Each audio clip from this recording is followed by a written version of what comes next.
I'm Andrew Sorkin, and this is Squawk Pod.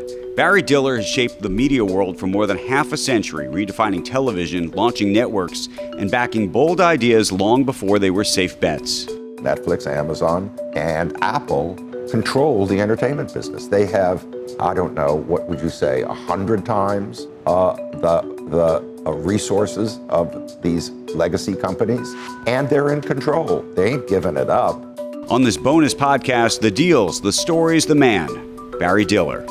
Reactions have been, they've been incredibly nice and positive and all of those things. But I do see not in the little beadiness of people's eyes, but I do see they look at me like, I now know you. You're going to hear from my one-on-one sit-down with Diller and from his appearance on the Squawk Box set with me and my colleague, Becky Quick. Squawk Pod begins right now.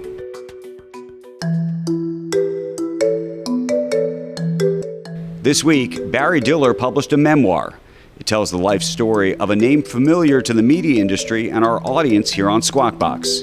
This is Diller on our TV broadcast 10 years ago. It was for a show celebrating 20 years of Squawk Box. You know how I hate to be a contrarian.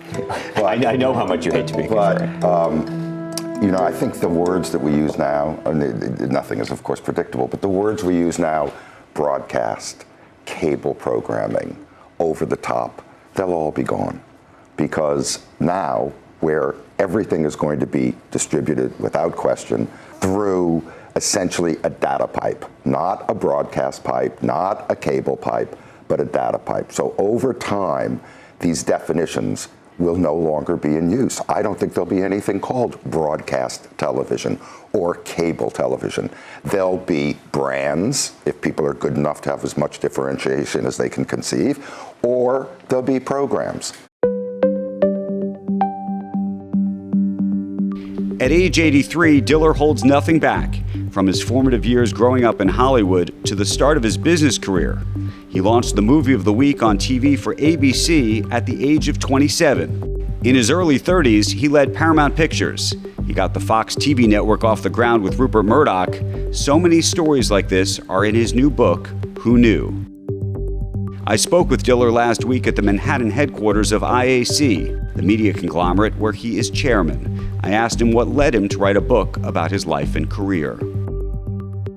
Well, I thought only one thing, which is it's a good story. And it's a good, cracking story, if I could tell it. Who Knew is already generating lots of attention. All this closet stuff, if I've been in a closet, it has been the most brightly lit closet with a glass door that you've ever seen. I understand kind of the catnip of media, but all this stuff about my sexuality at my frigging age seems to me, well, it's obvious and over the top. Diller opens up about his sexuality and his relationship with his wife, Diane von Furstenberg, the great love of his life. She said to me 6 months ago or a year ago when I knew I was going to publish, she said, just get ready. I said, get ready? What are you talking about? You just get ready. In the book, you talk about having a code. I just said I didn't want to live a hypocritical life. And so it was really rules. It was, in a way, rules of conduct that I just adopted for myself. Interestingly, when I was like 20, 21, 20, somewhere around that period, I knew enough. And I said, well, there are things I will do and I won't do. And those are my rules. And it was adopted because I didn't want to be a hypocrite, and yet I didn't want to tell anybody anything. So I said, I have to have rules for that, and I made them up.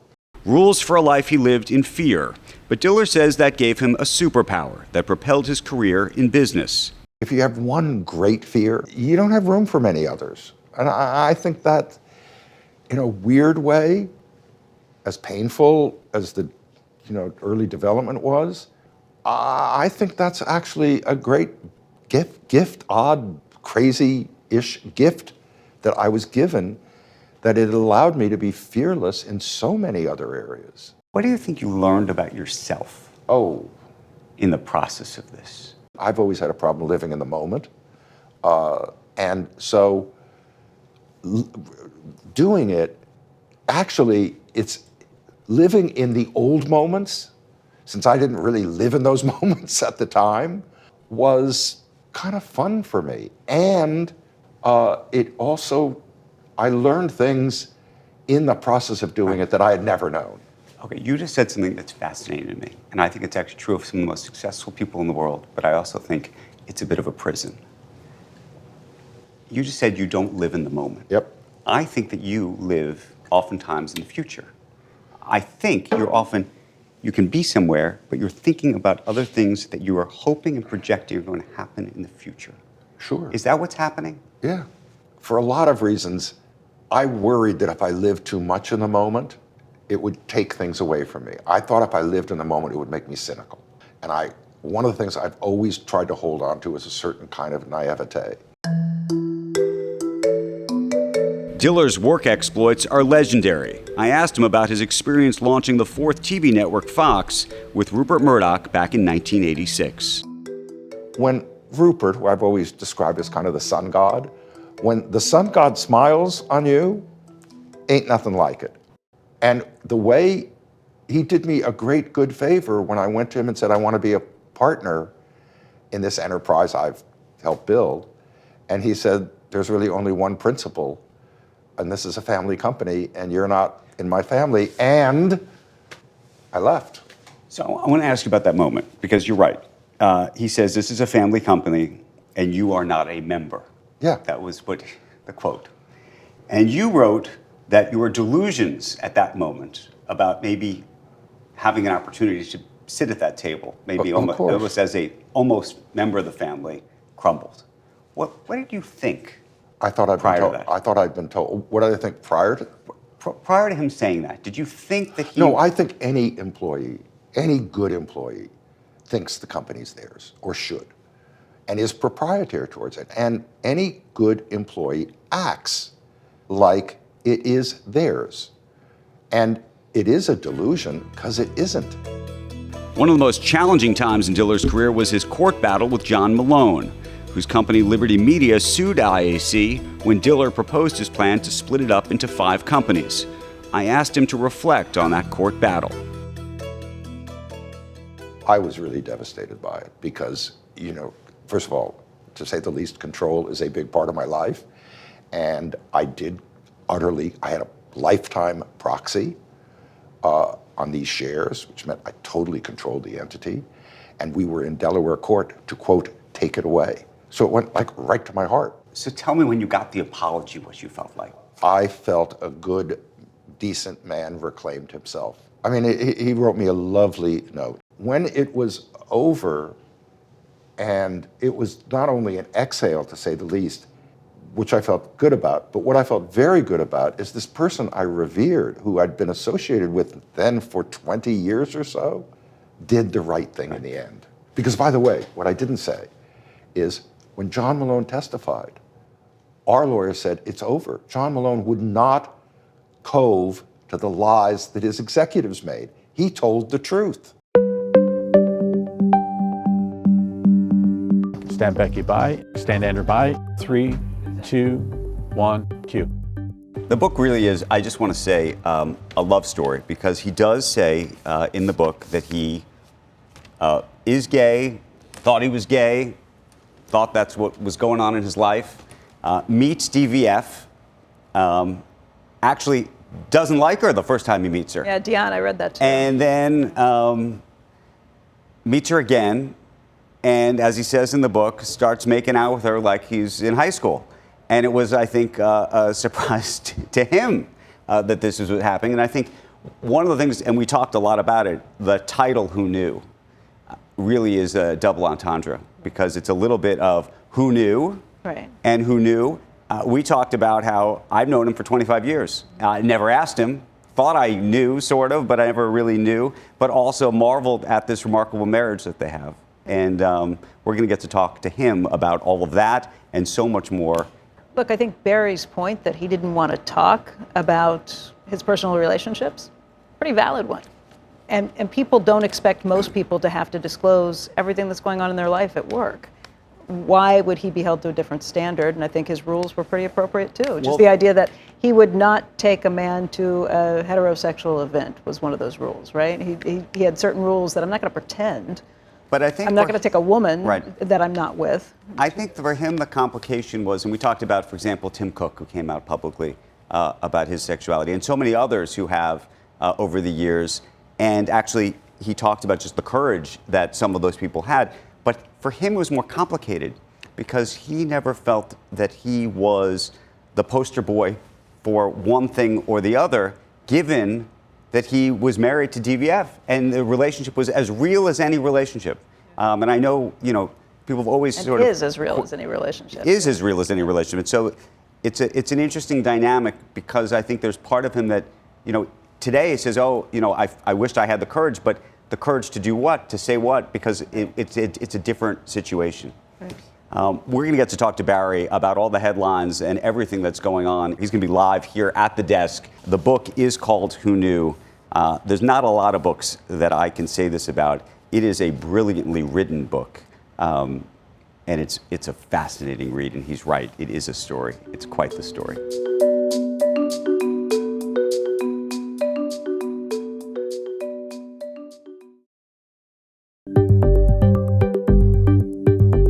Welcome back to Squawk Pod. In 2021, the Little Island opened off the west side of Manhattan. Its benefactor, Barry Diller, who poured hundreds of millions of dollars into the innovative park, a public pier built on top of some dramatic pillars. I took a walk through the park with Diller last week. Okay, I know you never live in the moment, but is there one of these things Oh, this one? that create the most satisfaction for you? I'm telling you something. As you walk up the bridges, these two bridges, as I am on them, and I see people coming, and they're kind of anticipatory, and then I see them leaving, and I see that they're happy, that is living in the moment. That's as close as I'll ever get. We are joined now by a very special guest this morning right here on the set. We're going to talk about the state of the media, deal making, and so much more in the life so well lived by Barry Diller, Chair and Senior Executive of Expedia and IAC, and the author of the book Who Knew, which is available today. You've been not on a book tour because this is just the beginning. I don't know that there is such a thing as an actual tour. But my tour has been like within the 12 square miles of the city. But how have you been feeling about all of this? Exposed, weird a bit. I mean, it's weird to be the product if you've been making products all your life. To actually be the product is a kind of odd thing to feel. So I'm feeling it. And I don't know. It makes me feel, well, I wrote this book and I should have known, since I'm telling the story of my life, that my life would be exposed. Well, here I am, surprised that it is. Why are you so surprised?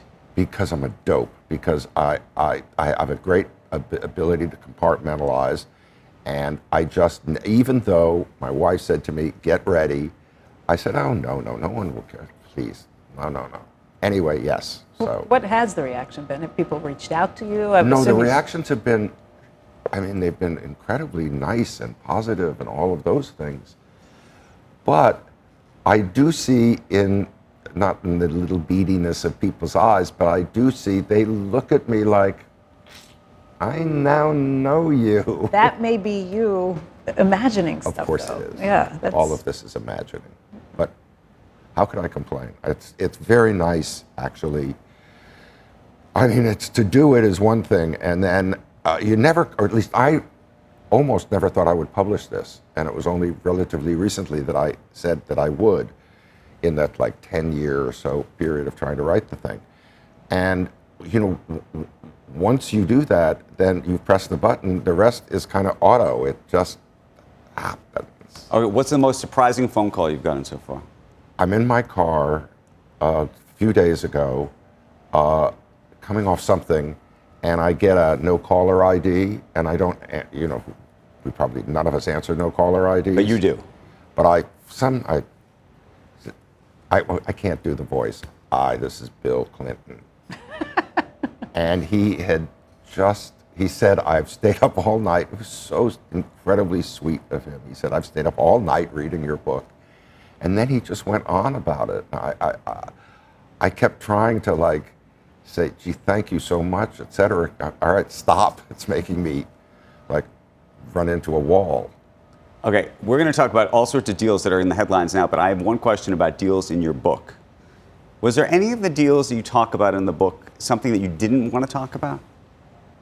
Was there any that they What had do you mean didn't want to? Well, is there anything in the book where you were like, I'm not, because remember, there were parts of the book I think you weren't sure you were going to publish. Oh yeah, for sure. I mean, I don't think there was any, I think when I approached talking about probably the third Paramount little try, I actually took out of the book. Why?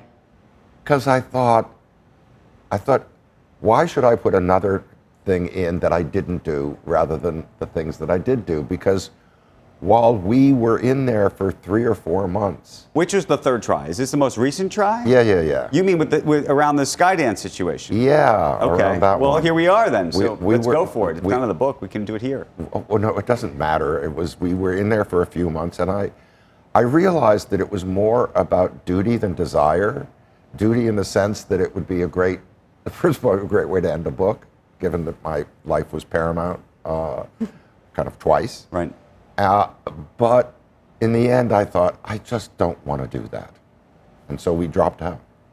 Didn't want to do it? We would have lost anyway, because who wants to be in an auction with someone who has a better balance sheet? And Larry Ellison has a better balance sheet than I do. Didn't want to do it in the sense that it didn't make business sense from the financial by the way, side I think of it makes things? enormous business sense. Okay. I think also, I think they bought it abominably cheap. Okay.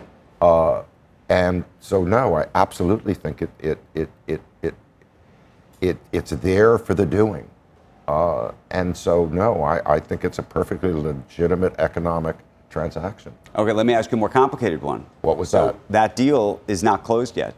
And there is a real question about whether it will close, because it sounds like it'll close. Well, maybe it will, but the question is, what Shari Redstone and that team is going to ultimately have to do. Yes, well, to effectively placate the administration. You saw just yesterday, they effectively fired the head of CBS News, and they pushed out the head of 60 Minutes a couple of weeks earlier. What would you do if you were in that situation?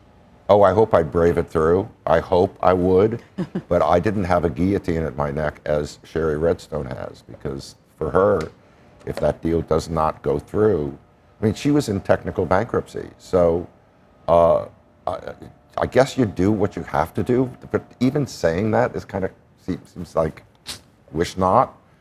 What I think is heinous is that for a stupid lawsuit, there is no one who thinks this lawsuit has any merit.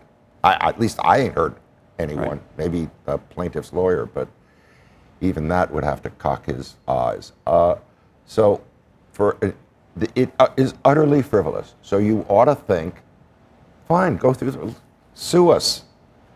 But the idea that the FCC actually says that is then a standard for holding up the transaction. Look, we've seen this before. What have we come to? Where have we seen this before? With the AT&T deal in the first Trump administration, that was put upon and put upon and put upon before you had to put everything together before it was unspun again.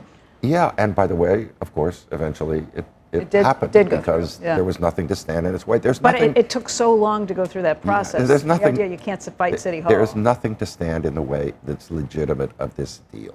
Nothing. Whether they settle it or not, I don't know. Let me ask you about a different deal. Yeah. I don't know what you thought of the Charter and Cox getting together just this past Inevitable. week. Inevitable. Absolutely. And you think that deal will go through? Sure. And they don't compete with each other. Why wouldn't it? And what ultimately happens then to, for example, parent company of this network, at least currently, because it's a spinoff. But I think long-term people... You are all in such great shape. God bless By you. the way, let it go out. Buy the stock, which will probably trade at a very low multiple. It'll be money good really quickly. It's a great... From your lips. Why? From your lips. Why? What's the because what's the street missing? Because right now everything linear is being Devalued. discounted. Yeah. Everything. What will happen, just like happened in the record business, which is you had this great deaccessioning, and then because people wanted records, old term, and streaming came along, it got resurrected. What will happen to these linear channels is they're going to all get reconnected into a bundle. This is not going to be a world. Money will make up this is for not going to be a world of a la carte. Yeah. So eventually, all that stuff gets reconnected. Not at necessarily the incredible high price points that it was, but legitimately enough to pay the bills with a lot left over. So it's just a matter of time. Do you feel that way about all of these businesses? I mean, one of the there's this business, then David Zaslav potentially is going to be they're doing the same, pushing off some of his linear channels, including maybe CNN. I mean, you might see a lot of this. Yeah, what an opportunity. And so, how long does it take to get resolved? 5 years. Oh, you mean for it to come back? Well, first of all, by the way, if we're sitting here in 5 years from now, wait a second. Wait. These are all very profitable businesses. I mean, the ability of Warner to spin this off is because it can take an awful lot of debt with it, because they're legitimate businesses that have billions of dollars of cash flow. Right. It's totally a reasonable. By the way, I wouldn't spin them off. You wouldn't? No. Why? Because I think they're enormously valuable. Even if you're Brian Roberts and you hold a voting control in the spinoff company too? Well, no. Look, I think, again, keeping them is probably better. But if you're going to spin them off and you can keep control of them, which is vital, because what you don't want is someone to come in and cobble them up for scrap if they're out there with no protection. Right. Having Brian, the best steward, having voting control of it, protects it for the time it'll take for it all to get reconnected, which I say is 3 to 5 years. Okay. But what do I know? There is a lot. There's another question, though, about in the media business right now, which is just how valuable what people think of as the most valuable parts of these businesses really are anymore, which is some of the streaming businesses. So, how valuable ultimately is HBO Max, or, by the way, Peacock and NBC, or you can go down the line, meaning the businesses, there are certain businesses that are being split up. Yeah, I get the point. You get Sorry. Here I go. The businesses are all okay. They're just never going to be, they can't really be big growth businesses anymore. The old, the hegemony has passed from the Hollywood, quote, studios. They will no longer dominate things. Everything now is dominated by the tech overlords because they really control it. Netflix, Amazon, and Apple control the entertainment business. They have, I don't know, what would you say, 100 times the resources of these legacy companies, and they're in control. They ain't giving it up.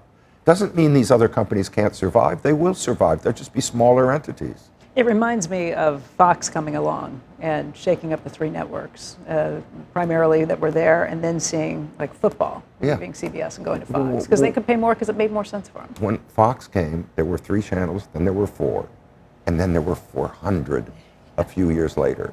That had real effect. However, the old companies, the legacy companies, ended up like they did with every new technology up until streaming. They subsumed these companies and bought them in. Right. So they still controlled everything. It's only when Netflix came in and really ripped it away, and then Amazon came in with a completely different business model. The business model of people in the entertainment business is people come and pay you directly for your product. The business model of Amazon is join Prime. We don't really care what you watch, whatever. I mean, we'd like you to watch good stuff, but it's another business model. How do you compete with that if you're just out there making good television? We're going to take a break in just a second, but distribution. Yes, sir. So there's Charter, John Malone, you worked with for a very long time. Yes. There's Brian, there's others. And for a very long time, cable owned the train tracks, right? There was one set of train tracks, and that was it. Now there's Elon Musk, who has satellites in the sky. Amazon may be putting satellites in the sky soon. Obviously, the cell phone companies. Yes, what about this all? So what happens to the values of the whole sort of distribution ecosystem? Well, it's no longer their lunch to eat every day. It does not mean that they can't survive. They will, but their margins are going to be affected, of course. If you have competition, what's going to happen? You're going to have to compete on price. which they will, it's not a disaster. It's just the great days when you had one railroad track that one group controlled. Those days is over. Netflix, whatever happens after this, Netflix won. They won more than 5 years ago. End. The end. Well, it's not the end of the interview. We're going to come back in just a minute. The book is called Who Knew? We're going to get into more of that and so much more with Barry Diller right after this. Do check out this book. I said it's a love story, really, but we'll talk about that maybe as well. Okay, fine.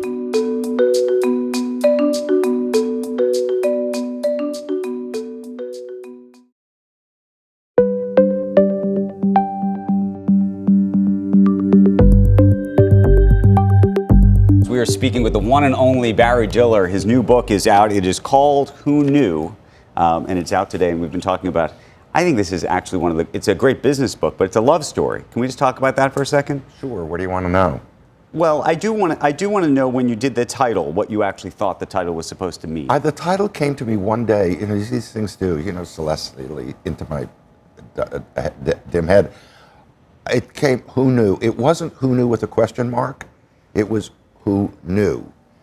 That was what came into me. And then I started playing around with it, and I thought, well, yeah, okay, there is a question mark, but in some cases, but more, it's to me this double play of both a question mark and an assertive statement. Who knew? I just thought it was a good title. Do you think you knew, and by the people way? said to me, one of my big advisors said, you can't have that title. It sounds like a Henny Youngman joke in the Catskills. And it's disrespectful to a very, whatever, serious book. And I said, yeah, I guess that's true, but I like it. So anyway, that's it. Do you think you knew? Meaning that this whole success was going to work out the way? Of course not. I don't even know now. It's true. I mean, it sounds like noise, but it is true. I've never thought that. One of the things you said to Andrew earlier was just this idea that having one big secret kept you focused and scared of one thing and not of anything else. I think it's, again, I'm not saying how, because it's hard to have, and particularly 50 years ago, God, I'm so old, 60 years ago, to have this big secret and to have to keep, or feel that you had to have this big secret, which is a cruel thing to do for someone to feel. But it does have, like many things that you have to burden, live through, plow through, do whatever through. It did have the effect, since I had one huge secret and one huge risk, everything else was riskless. So it enabled me to do things that most other people wouldn't do, because they had What did you think was going to normal happen risk. if people knew? Nothing. That's the myth. Well, it's not completely true. Well, first of all, mine was also confused. I wasn't absolutely certain, but of anything. Of course, I knew that I had basic instincts, basic desires, and all of that stuff. But when you really examine that, I think that's true of so many things. Your great fear usually is it will dissipate out there and nothing bad will. But at that time, there were consequences. Look, there are consequences today, of course, if you have same-sex sexuality. If you're an adolescent, it's the last thing. You just can't, not even risk it. You want to be one of the bros. You're a guy. You want to be part of the group. And if you're not part of the group, that robs you of adolescence, which I think is cruel. How did you feel in this book, Disney War? You remember that? Oh, no. I was just going to ask how you felt, though, in that moment. Because in the book, it outed Barry in the book, because Michael Eisner wrote actually a very lovely thing about you, suggested he become the CEO of Disney, but said that because of his sexual orientation, you need to overlook that, and wrote them a memo. This whole thing about outing, I truly, once I was in my 20s, I was a kid, I was hiding everything. But once I was in my 20s and living my life, I wasn't hiding anything. I just wasn't making declarations. And so I think this whole idea of actually officially outing somebody, I always thought that was terrible, because I thought that was pulling someone's privacy away from them for whatever. I understood the movement and all that. But By the time that story came out, I guess it was in a book that Jim Stewart wrote in the 90s or 2000s and whatever. I mean, forget about who knew. Who cares? But I did think it was a kind of cheap shot. Barry, one of the things that you mentioned in talking with Andrew too was just this idea of Rupert Murdoch. It was like being with a sun god when he shined on you, when he shined Totally his light true. on you. And you said some very nice things about John Malone, just how you completely adored him and loved him like a mentor. I do, as of this moment. He's always been, and he really is the smartest person in the room. And he is still, at this moment, as you can see with this recent transaction, as he says, the phone's open 24/7, and he's answering that phone, and he is the master. If there is a master of media, it is John. But you are so kind to so many other people. Do you realize how many people feel that way about you? Like the legions of people who we've had come through here and talk about it, everybody from Bonnie Hammer to Dara Khosrowshahi. There's so many people in business who you have played that same role for. I don't know if I played a role like Dr. John. I mean, no, whatever. Anyway, I'm not the best comment. Do you think about mentoring? I don't like the word. I think it's too official. Okay. And I think natural mentoring, the word I just think is bimbo-ish, but you get very lucky if you're in the orbit of somebody who takes a strong hand with you. You're just really lucky. And the examples of that, of course, are almost everywhere. I mean, everybody's got somebody who took an interest in them in some way that profoundly affected their lives, and always for the better. Let me ask you a different question. I One of the guess things, and I didn't guess realize if it was not Sean, whatever his name is, that would have been an example not for the better. Not Sean. The one who's right now in jail being tried. Did he? Yes. Yes. Let me pivot off that for a second. I don't know how, but There ain't no I was going pivot to say, that one of the things about this book is I would say first half of your career is super well documented. And I think you give short shrift, frankly, to the second half, I know. which in many ways you've probably had arguably even more success. True, probably. Yeah, I guess so. I mean, yeah. You know what it is? It's the fatigue of writing. I was going to say that. You got sick of it. It's absolutely true. By the time I got there, I thought, oh God, when is this going to be over? And then I knew it, and I came back to it many times to try to make it live more and give more detail to it. Right. I did the best I could. It ain't good enough. It is your not voice, good enough. But it is your voice. Yeah. And the writing is so good. Oh, The thank excerpt you. and the rest of it. I mean, Andrew said this before. He would put this in the pantheon with Shoe Dog. Which I think is one of the great. Your voice, your storytelling. You put yourself. I love Shoe Dog. That's a great book. Yeah. What do you think? I was going to say, I think your best deal in the second half is Expedia, but I'm curious what you think. Oh, well, Tinder is pretty good. I mean, Tinder from 0 to 1,000 miles an hour in about 2 months. I've never seen viral adoption like happened with Tinder. And Tinder, you know, we did pay fair money when we bought Expedia when it was losing money from Microsoft. But Tinder cost about $700,000, literally. Literally, it was simply what did it cost to build And what did you little think product. when We never spent a nickel on marketing. And Tinder valuation, I don't know what it was now, but it was about 15 billion at one point. What did you think when you bought that company? Did you Which one? Tinder? Do you have any idea? We didn't buy it. We developed You Tinder developed it, but in-house. In-house, but I thought you bought a little. I thought you brought some people in. We bought nothing. We had a little innovation team in-house, and they created Tinder.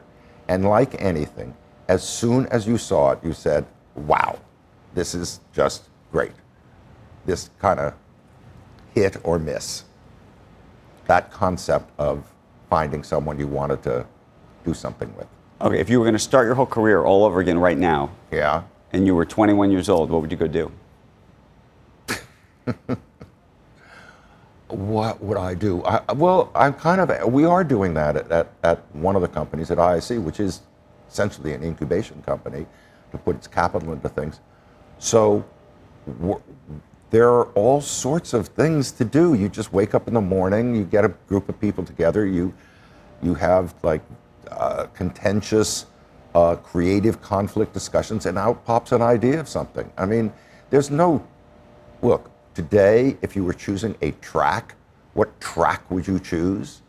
I mean, I certainly probably would think that you got to do something that has the chance of not being disintermediated.